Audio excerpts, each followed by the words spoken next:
9 বাংলায় স্বাগত। বেঙ্গল ব্রেকিং নিয়ে আপনাদের সঙ্গে রয়েছি আমি শর্মিষ্ঠা, আর আমার সঙ্গে রয়েছে আমি আত্রি। আচ্ছা, বাজারে গিয়ে টাকা দিয়ে মাছ, সবজি, চাল, ডাল যা খুশি কেনা যায়, কোনো নিষেধাজ্ঞা নেই। কিন্তু ভোটের বাজারে টাকা দিয়ে ভোট কেনা যাবে না, কড়া নিয়ম দিয়েছে নির্বাচন কমিশন। কিন্তু নিয়ম কি মানা হচ্ছে আদৌ? টাকা বিলি করে ভোটার কেনার চেষ্টার অভিযোগে কিন্তু তপ্ত হচ্ছে বঙ্গের ভোট রাজনীতি। টাকা দিয়ে কি বঙ্গে ভোটের ব্যবসা চলছে? কেতুগ্রামে কাঠগড়ায় বিজেপি প্রার্থী। মুখবন্ধ খাম নিয়ে বিতর্ক পূর্ব বর্ধমানে কেতুগ্রামে। অভিযোগ, ভোট প্রচারে বেরিয়ে খাম বিলি করছেন বিজেপি প্রার্থী অনাদি ঘোষ ওরফে মথুরা। খামে নাকি থাকছে টাকা। অভিযোগ কেতুগ্রামের বাম সমর্থিত আইএসএফ প্রার্থী জাকির গায়েনের। ইমেল মারফত অভিযোগ দায়ের করা হয়েছে নির্বাচন কমিশনেও। বিভিন্ন ক্লাবে যারা দায়িত্বে আছে তাদেরকে প্রভাবিত করছে টাকা দিয়ে ভোট কেনার। আমরা চাইছি যে এটা প্রভাবিত করা যায় না, মানুষের রায়কে, স্বতঃস্ফূর্ত রায়কে মানুষকে দিতে হবে। যে খাম নিয়ে বিতর্ক সেটা খুলতেই দেখা গেল একটা চাঁদার বিল। বিজেপি প্রার্থীর দাবি, প্রচারের সময় স্থানীয় একটি মন্দির থেকে তার কাছেই চাঁদা চাওয়া হয়েছিল, কিন্তু টাকা তিনি দেননি। হিন্দুর মন্দিরে পুজো করতে পারছে না, অসহায় মানুষ ভিক্ষা করে পুজো করছে, সেই ক্ষেত্রে উনি চাইতে পারেন আমাকে। যদিও আমি প্রচারের মাধ্যমে সেখানে যেতেও পারিনি, আমি কাউকে দিতেও পারিনি। যখন আমার সমস্ত কিছু শেষ হবে তখন আমি ওনাকে সাহায্য করতে পারি। তৃণমূলের অভিযোগ, বিজেপি প্রার্থী শুধু টাকা নয়, কমিশনের নিয়ম না মেনে আরো অনেক কিছুই বিলি করছেন। তৃণমূল প্রার্থীর নিশানায় নির্বাচন কমিশনও। যখন গাজনের সময় ছিল, সেই গাজনের সময় ও মন্দিরে গিয়ে গামছা বিলি করেছে, পয়সা দিয়েছে, এখানে ঘাটেও পয়সা বিলি করেছে। ইলেকশন কমিশনকে জানানো করে এমন সময় পৌঁছাচ্ছে তখন অলরেডি ও টাকা পয়সা, গামছা ইত্যাদি ভক্তদের দিয়ে ফেলেছে। আমরা জানি এগুলো দেওয়া বেআইনি। নির্বাচনে টাকার খেলা রুখতে তৎপর নির্বাচন কমিশন। জেলায় জেলায় তল্লাশি চালিয়ে নগদ টাকাও উদ্ধার হয়েছে। ভোটের বাজারে টাকা এখন বিতর্কের বড় ইস্যু। কেতুগ্রাম থেকে কৌশিক দত্তের রিপোর্ট, TV9 বাংলা। কেতুগ্রামে খাম ধাঁধা, উত্তরে জলপাইগুড়িতে আবার ভোটের টাকা কোথায় গেল এই প্রশ্ন। তৃণমূল কর্মীরা বুঝে উঠতে পারছেন না হিমঘর মালিকদের ভোটের চাঁদা কার পকেটে গেল। প্রশ্ন করতে নেতাদের মুখ চাওয়াচাই শুরু হয়েছে। তাহলে ভূতটাকে খোঁজ খবর নিয়ে দেখলাম এই বিষয়টা কেউ জানে না। টাকাটা তাহলে ভূতে নিয়ে গেল, তাহলে ভূতটাকে বার করতে হবে। ঘেঁটের টাকা দিয়ে এরা দলটা করেন। ভোটের জন্য হিমঘর মালিকদের কাছে তৃণমূলের শ্রমিক সংগঠনের লোকজন গিয়েছিলেন। তৃণমূল প্রার্থীদের প্রচারে ফ্ল্যাগ ফেস্টুনের জন্য টাকার আর্জি জানিয়েছিলেন হিমঘর মালিকদের কাছে। কিন্তু সেখানে গিয়েও অন্য কথা, টাকা নাকি দেওয়া হয়েছে। তাহলে হিমঘরের চাঁদা তৃণমূলের কার পকেটে গেল? লক্ষ লক্ষ টাকা নিয়ে ভূতে চলে গেল? এই প্রশ্নই ঘুরছে জলপাইগুড়িতে তৃণমূলের অন্দরে। মালিকের কাছে বলছি যে কিছু ফেস্টন বা আমাদের কিছু ঝান্ডা দেন। উনি বলছে যে তোমাদের উপরের যারা নেতা আছে তারা এখান থেকে সাদা ওঠায় নিয়ে যায়। অঞ্চল সভাপতির অভিযোগ পেয়ে জলপাইগুড়ি সদর ব্লক INTTUCর ব্লক সভাপতি হিমঘর মালিকদের সঙ্গে কথা বলেন। জানতে পারেন অ্যাসোসিয়েশনের তরফে টাকা দেওয়া হয়েছে। এই নিয়ে তৃণমূলের জেলা সভাপতিও নাকি অন্ধকারে। মাঝখানে পড়ে তার এখন শাখের করার দশা। ওরা আমাকে বলছে এবং আমি কোথাও গিয়ে মানে নিজেকে দোষী মনে হচ্ছে যে আমি যদি ওদেরকে বলি থামাতে চাই তাহলে ওরা ভাবে টাকাটা হয়তো আমার কাছে আসছে। কে টাকাটা নিয়ে যাচ্ছে? আমাদের ব্লক সভাপতি শুভঙ্কর মিশ্র, ওনাকে জিজ্ঞাসা করছে, উনিও জানে না কে নিচ্ছে, কারা নিচ্ছে, তদন্ত হোক। জলপাইগুড়ি জেলায় ছোট বড় মিলিয়ে 26টা হিমঘর। এবার ভোটের জন্য হিমঘর অ্যাসোসিয়েশনের তরফে তৃণমূলকে দেওয়া হয় টাকা। এই টাকা কে নিল তা নিয়েই রহস্য। আমরা বলে দিয়েছি মিটিংয়ে যে আবেদন নিবেদন করে যদি কিছু পয়সা নিতে পারে অবশ্যই তারা নিবে, কিন্তু দলের নাম করে টাকা তোলা এটা হবে না। আজকে যারা টাকা দিল তাকে আবার তার কাছে টাকা চাইতে যাবে। এতগুলো কোল্ড স্টোরেজ থেকে এতগুলো টাকা তুলে মেরে দিল কে? তৃণমূলের মধ্যেই আছে, তৃণমূল সেটাকে খুঁজে বের করুক। 21 বিধানসভা ভোটে কান ঘেঁষে জলপাইগুড়িতে জিতেছিল তৃণমূল। গত লোকসভা নির্বাচনে এই আসন থেকে বড় লিড নেয় বিজেপি। সেখানে ভোটের চাঁদার টাকা নিয়ে তৃণমূলেই ধাঁধা। ভোট ময়দানে কি জোড়াফুলের কাঁটা হয়ে দাঁড়ালো? জলপাইগুড়ি থেকে নীলেশ্বর সান্যালের রিপোর্ট, TV9 বাংলা। ভোটের পদে বাংলায় এবার মাছ সব থেকে গুরুত্বপূর্ণ। আষ্টে গন্ধ নয়, বরং বিতর্কে ম করছে মাছ। মুখ্যমন্ত্রী থেকে প্রধানমন্ত্রী মুখ খুলেছেন সবাই। আর এই আবহেই কুলতলিতে মৎস্যজীবীদের গ্রামে গিয়ে দেখা গেল একেবারে অন্য ছবি। পেটের দায়ে মৎস্যজীবীদের গোটা গ্রামটাই আজ পরিচয়। বাংলা নাকি নিজের মাছ নিজে উৎপাদন করতে পারছে না, অভিযোগ করেছিলেন প্রধানমন্ত্রী নরেন্দ্র মোদী। পাল্টা জবাবও দিয়েছিলেন মুখ্যমন্ত্রী। यहाँ बंगाल में मछली की इतनी डिमांड है, लेकिन बंगाल मछली पालन में अब तक आत्मनिर्भर नहीं है। আগে উত্তরপ্রদেশকে জিজ্ঞেস করুন কেন বাংলার মাছের দোকানে গিয়ে হামলা হয়। বিজেপি রাজ্যে মাছ খাওয়া যাবে না। কিন্তু এই তরজায় ওদের কোনো সুরাহা হয়েছে কি? কুলতলির শানকি জাহান কলোনি মৎস্যজীবীদের গ্রাম হিসেবেই যার পরিচয়। ভোটের রং লেগেছে এই গ্রামেও, কিন্তু ওদের জীবন পাঁকেই আটকে আছে। মানুষ ভিন রাজ্যে চলে যাচ্ছে কাজের স্বার্থে, ট্রলারগুলো পড়ে আছে ভেঙেছিল। অর্থনৈতিক সংস্থা খুবই খারাপ। একটা বরফকল নেই, একটা মৎস্যবন্দর নেই আমাদের এখানে, কিছুই তো নেই আমাদের এখানে, কোনো উন্নতির পথ নেই। আমাদের এখন অবস্থা খুবই খারাপ, মানে পেট চলছে না। এই এখন জাল করে সংসার চালাতে হচ্ছে, 250 টাকা রোজ। একটা সময় এই এলাকায় মৎস্যজীবীদের ব্যবসায় ছিল রমরমা, কিন্তু এখন সেসব আর নেই। কুলতলি শানকি জাহানের মৎস্যজীবীরাও এখন পেটের টানে পরিযায়ী। এবং এই লোকগুলো নিরুপায় হয়ে তারা ভারতবর্ষের বিভিন্ন প্রান্ত, মানে কেরল, কর্ণাটক, তামিলনাড়ু, পন্ডিচেরি দিয়ে মাছ ধরতে যাচ্ছে। শুধু তাই নয়, বিদেশও কাতার, দুবাই, বিভিন্ন দেশে পেটের জ্বালায় তারা চলে যাচ্ছে পরিযায়ী শ্রমিকে, মৎস্যজীবী পরিযায়ী শ্রমিকে পরিণত হয়েছে। 125 থেকে ট্রলার সংখ্যা কমে এখন দাঁড়িয়েছে 20 থেকে 25-এ। আগে সরাসরি 2 থেকে 2,500 মানুষের কর্মসংস্থান ছিল শানকি জাহানে, এখন সেটা কমতে কমতে 400 থেকে 500। এখনও স্থায়ী ঘাট পায়নি শানকি জাহান। পেটের টানে মৎস্যজীবীরা এখন পরিযায়ী হয়ে অন্য রাজ্যে। এখানে প্রয়োজন মতো জেটি ঘাট যেমন একদিকে তৈরি করা হয়নি, সেই সঙ্গে পচনশীল মাছ, সেই মাছকে সংরক্ষণ করার জন্য নেই কোনো কোল্ড স্টোরেজ, আর নেই কোনো বরফ কল।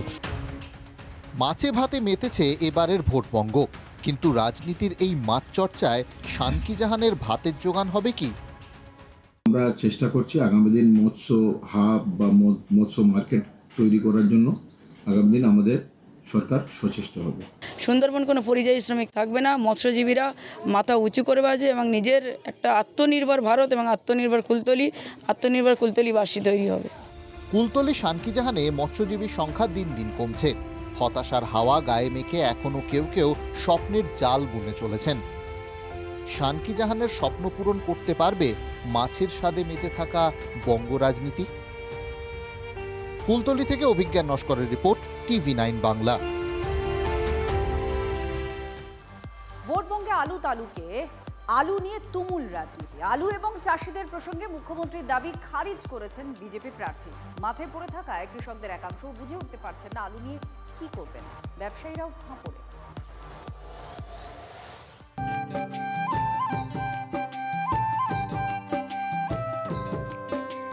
সহায়ক মূল্য বাড়িয়ে দিয়ে কুইন্টাল প্রতি 950 টাকা করা হয়েছে। উনি প্রমাণ করুন যে সরকারের ঘর থেকে 1 টাকা দিয়ে 1 দানা আলু কিনেছে। বাইরে আলু বিক্রি করার জন্য কোনো নিষেধাজ্ঞা নেই, তাহলে আটকে ছিলেন কেন?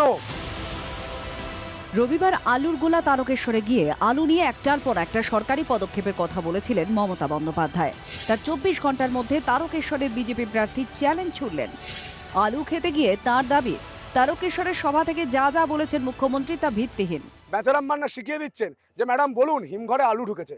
বেচারাম বাবু, আপনি তো চোখ আছে, আপনি দেখে নিন আলু যদি হিমঘরে ঢোকে এই মাঠে এত আলু পড়ে পড়ছে কেন? আমি তো মাঠে দাঁড়িয়ে আছি। শুধু বিজেপি নয়, আলু নীতি নিয়ে প্রশ্ন তুলেছে বামেরাও। ধাপ্পা মেরে মানুষকে তো বোঝানো যাবে না। পশ্চিমবাংলায় আলু চাষিদের সংকট গত 100 বছরে হয়নি, যে গভীর সংকটের মধ্যে চাষিরা আছে। আলু নিয়ে রাজনীতির দড়ি টানাটানি চলবে, কিন্তু যারা আলু চাষি তারা এর মধ্যে না ঢুকে বলছেন অবস্থা খুবই সঙ্গীন। একই মত আলু ব্যবসায়ীদেরও। আলু কেউ কিনছে না, সেই জন্যই এত আলু মাঠে পড়ে আছে। কোনো রকম আলু বিক্রি করার কোনো পজিশন নেই। সরকারের নির্দিষ্ট কোনো নীতি না থাকার জন্যে ওই 500 টাকার বন্ড 1000 টাকা হয়েছে। 1000 টাকার আলুটা 100 টাকা হয়েছে, শুধু 50 টাকা বন্ডের দাম হয়েছে। তারকেশ্বরে এখনো বেশ কিছু মাঠে আলু পড়েই আছে, কেনারই লোক নেই। আমি একজন চাষি ঘরের লোক, আমার বাড়িতে আলু আছে 5 বস্তা 2 বস্তা, বুঝতেই পারে গরমে অন্য সময় দাম পাওয়া যায়। একটা পরিকল্পনা গ্রহণ করতে হবে আগামী ইলেকশনের পর আলুটাকে নিয়ে, এবং তার জন্য অর্থ বরাদ্দ করতে হবে। বাড়তি ফলনের জন্য এবার শুরু থেকেই বিপদে আলু চাষিরা। দাম না পেয়ে একের পর এক আত্মহত্যার অভিযোগ উঠেছে। ভোটের মুখে আলুই হয়ে উঠেছে তারকেশ্বরের জ্বলন্ত ইস্যু। হুগলি থেকে সনৎ মাঝির রিপোর্ট, TV9 বাংলা।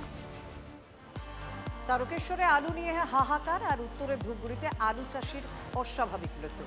প্রথম দফার ভোটে 3 দিন আগে মৃত নিয়ে চলছে রাজনীতি। মৃতের নাম সুসেন দাস। মৃতের পরিবারের দাবি, মোটা টাকা ঋণ নিয়ে আলু চাষ করেছিলেন সুসেন।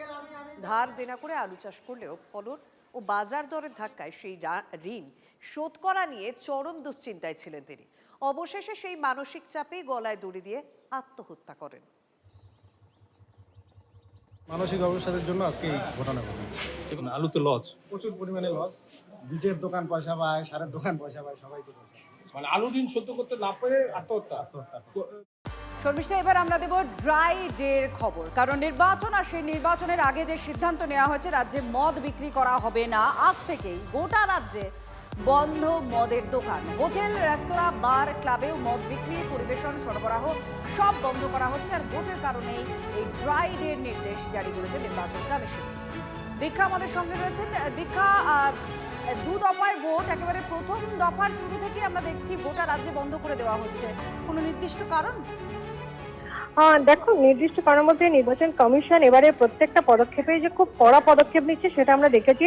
মুখ্য চিফ সেক্রেটারি থেকে শুরু করে তাকে অন্য রাজ্যে প্রশিক্ষণ নেওয়া থেকে শুরু করে তাকে অন্য রাজ্যে পাঠিয়ে দেওয়া, বা একাধিক IPS IAS বদলের জায়গা থেকে দেখতে পাচ্ছি, এবং প্রচুর কেন্দ্রীয় বাহিনী এনে ভোট করানো। এই জায়গায় এবার প্রথম এই ধরনের ঘটনা ঘটলো যে প্রথম ধাপে কলকাতার কোনো ভোট না থাকলেও, মানে কলকাতার কোনো কনস্টিটিউয়েন্সিতে বা বিধানসভা কেন্দ্রে ভোট না থাকলেও কিন্তু আজ থেকেই ড্রাই ডে নির্দেশ শহর জুড়ে। যে কারণে বলা হচ্ছে যে শান্তিপূর্ণ এবং স্বচ্ছ ভোট নিশ্চিত করতেই এই পদক্ষেপ, একাধিক পদক্ষেপের মধ্যে তার মধ্যে অন্যতম হচ্ছে ড্রাই ডে ঘোষণা। 23 এবং 29 তারিখে এপ্রিলের আমাদের ভোটের রাজ্য এবং গণনা 4 মে আছে। সাধারণত 48 ঘন্টা আগে এই সম্পূর্ণ মদ বিক্রি নিষিদ্ধ হয়ে থাকে, কিন্তু এবার দেখা গেল আগে থেকে, অর্থাৎ 23 এপ্রিলে কলকাতা বা তার আশপাশে ভোট না থাকলেও কিন্তু আজ থেকেই, অর্থাৎ 20 তারিখ থেকেই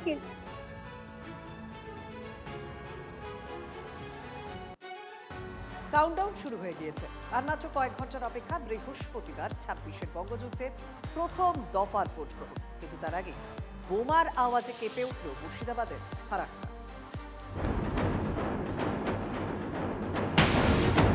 ভোটের হওয়ার প্রয়োজন নেই, মুর্শিদাবাদে বোমার আওয়াজ অনেকের কাছেই খুব কমন। আর ভোটের হাওয়া এলে বারুদের গন্ধও ভেসে আসে। কিন্তু এবার নির্বাচন কমিশনের কড়াকড়ি আর বাহিনীর বাড়তি নজরে পরিস্থিতি মোটের উপর শান্তই ছিল। নীরবতা ভাঙল সোমবার সকালে। এই বাড়ির ছাদেই বোমা বিস্ফোরণের অভিযোগ। বাড়িটি কংগ্রেস কর্মী সাইমুল শেখের। বাড়িতে নাকি নির্মাণ কাজ চলছিল। ছাদ পরিষ্কারের সময় মজুদ রাখা বোমা ফাটে। তো আমার কাজ করে অনেক লেবার, কয়েকদিন ধরে কাজ করছে। আচ্ছা আচ্ছা। এবার যারা কাজ করছিল ওরাই বলছে নাকি মিস্ত্রির সঙ্গে ও কাজ করছিল, সাফ পরিষ্কার পরিচ্ছন্ন করছিল। ভোটের সপ্তাহে পা দিয়েই বিস্ফোরণের শব্দ ফরাক্কায়, তাও আবার কংগ্রেসের কর্মীর বাড়িতে। তৃণমূলের দাবি ভোট সন্ত্রাসেই লক্ষ্য। বোমার শব্দে গল্পের গন্ধ পাচ্ছে কংগ্রেস। নির্বাচনে সন্ত্রাস করার জন্য এই বোমা মজুত করেছে। ভোটের হার নিশ্চিত, মানুষ তাদেরকে ভোট দিবে না বলেই তারা সন্ত্রাস তৈরি করে ভোটে জিততে চাইছে, তার জন্যই বোমা মজুত হয়েছে। কংগ্রেস কর্মী বাড়িতে মজুত বোমা, এটার মধ্যে তো সত্য কথাটা জল মেশানো কথা সেটা দেখতে হবে। কারণ মুর্শিদাবাদে কোথাও কংগ্রেস কর্মীর এত হিম্মত হয়নি তার বাড়িতে বোমা রাখবে। স্বাভাবিক এটা আষাঢ়ে গল্প মনে হচ্ছে আমার কাছে। তদন্ত করছে পুলিশ, হতাহতের কোনো খবর নেই। মুর্শিদাবাদের ফরাক্কা শুধু একই জিনিস চায়, সন্ত্রাসে বাদ দিতে সক্ষম হোক কমিশন। মুর্শিদাবাদ থেকে কৌশিক ঘোষের রিপোর্ট, TV9 বাংলা। প্রথম দফার ভোটের আগে উত্তরবঙ্গের রাজনীতিতে এক নতুন মোড় এসেছে। বিচ্ছিন্নতাবাদী সংগঠন কেএলওর প্রধান জীবন সিংহের পরপর ভিডিও বার্তা সেই ইঙ্গিতে দিচ্ছে। প্রথমে বিজেপিকে সমর্থনের কথা বলার পর এবার তৃণমূলের সঙ্গে যুদ্ধ ঘোষণা কেএলও প্রধান। জোড়া ফুলে ভোট দিন যদি আগামী দিন কুচবিহারকে বাংলা থেকে ভাগ করে নেওয়া যায়। যে কোনো মূল্য কুচবিহার রাজ্যখানক উদ্ধার করিমেই। প্রথমে বিজেপিকে ভোট দেওয়ার আবেদন বার্তা, এবার রাজ্যের শাসক দলের সঙ্গে সংঘাত। মমতা বন্দ্যোপাধ্যায়কে চ্যালেঞ্জ জীবন সিংহের। ভিডিও বার্তায় স্পষ্ট করে দিলেন তৃণমূলকে রাজবংশী বিরোধী বলেও তোপ দেখেছেন জীবন। বিধানসভা ভোটের প্রথম দফার মুখে গোপন ডেরা থেকে কেএলও কমান্ডার ইন চিফের একের পর এক ভিডিও ঘিরে সরগরম উত্তরের রাজনীতি। এই মমতা দিদির টিএমসি পার্টি চরম কুচবিহার রাজ্যের বিরোধী, চরম রাজবংশী বিরোধী। এই মমতা দিদির টিএমসি পার্টি জিতলে রাজবংশীকে হত্যা করবে। রাজ্য বিভাজনের বিরুদ্ধে তৃণমূল, জীবন বার্তার পর পাল্টা চ্যালেঞ্জ ছুড়েছে জোড়াফুল শিবির। বিজেপি তো যারা বাংলা ভাগছে আন্দোলন করতো তাদেরকে নমিনেশন দিত, কুচবিহারকে ভাগ চায়, ওরা বাংলা ভাগ চায়, তার জন্য তো এদের বিভাজনের রাজনীতির মধ্যে পড়বে না, ভোট দিবে না। উত্তরবঙ্গে 27টি কেন্দ্রে প্রার্থী দিয়েও বিজেপিকে সমর্থনের কথা ঘোষণা করেন। তারপর কোচবিহার রাজ্য নিয়ে তৃণমূলকে নিশানা কেএলও প্রধানের। কি বলছে বিজেপি? মমতা ব্যানার্জি নিজেই যদি বলেন যে বিজেপির দালাল হচ্ছে রাজবংশীরা, তো রাজবংশীদের নেতা জীবন সিদ্ধ বলবেই যে রাজবংশীদের বিজেপিকে ভোট দেওয়া দরকার।